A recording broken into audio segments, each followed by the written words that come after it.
আনন্দিত হৈছোঁ। আচলতে আনন্দিত হোৱাৰ লগতে ইয়াতে আমাৰ ডাক্তৰ ৰণোজ পেগু ডাঙৰীয়া সংগ্ৰামৰ যি গুৰি ধৰোঁতা, পৰমানন্দ ছাইঙে ছাৰ, আমাৰ MLA জোনাই ভুৱন পেগু ডাঙৰীয়া, পুৰুষোত্তম দলে ডাঙৰীয়া, জহান দলে ডাঙৰীয়া, চেয়াৰমেন সুনীল পেগু ডাঙৰীয়া, ইন্দ্ৰ সংক্ৰান্ত ডাঙৰীয়া, TMKৰ প্ৰেচিডেণ্ট ছেক্ৰেটাৰী, সকলোকে যিসকল আমাৰ এই সংগ্ৰামৰ মিচিং জাতিটোৰ সকলো প্ৰকাৰ উন্নতিৰ কাৰণে তেখেতসকলে আমাক যি পথ প্ৰদৰ্শক, সেই সকলোবিলাকক তেওঁলোকক আজি পোনপ্ৰথমে মই ধন্যবাদ জ্ঞাপন কৰিব বিচাৰিছোঁ।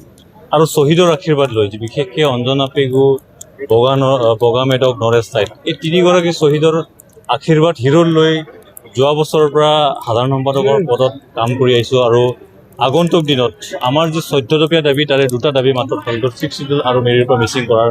এই কাৰ্যকালত আমি নিশ্চিতভাৱে কেন্দ্ৰীয় চৰকাৰৰ পৰা এইটো লাভ কৰিম বুলি আশা ৰাখিছোঁ। আৰু আজি আমাৰ 7দশ কেন্দ্ৰীয় সাধাৰণ অধিৱেশনত মাননীয় সভাপতি হিচাপে শ্ৰীযুত তিলক দলে ডাঙৰীয়া আৰু এই অভাজনক সাধাৰণ সম্পাদক হিচাপে মনোনীত কৰাৰ কাৰণে আমাৰ সকলো জ্যেষ্ঠ, কনিষ্ঠ আৰু সতীৰ্থসকলক আমি একেলগে একেখন নাৱেৰে আমি যাত্ৰী মিচিং সমাজখনক আগুৱাই নি সৰ্বতো প্ৰকাৰ সকলো শিক্ষা অৰ্থাৎ সামাজিক দিশত যাতে আমি আগুৱাই লৈ যাব পাৰোঁ, তাৰ কাৰণে সকলোৰে সহযোগিতা কামনা কৰিম। আৰু ইয়াৰে জ্যেষ্ঠ, কনিষ্ঠ সতীৰ্থ সকলোকে লগত লৈ পেলাই এই যি আমাৰ 101জনীয়া কমিটিক আমি সভাপতি ডাঙৰীয়া আৰু আমি সভাজনে একেলগে কাম কৰিম বুলি প্ৰতিশ্ৰুতিবদ্ধ। আৰু সকলোকে পুনৰবাৰ ধন্যবাদ জ্ঞাপন কৰি মোৰ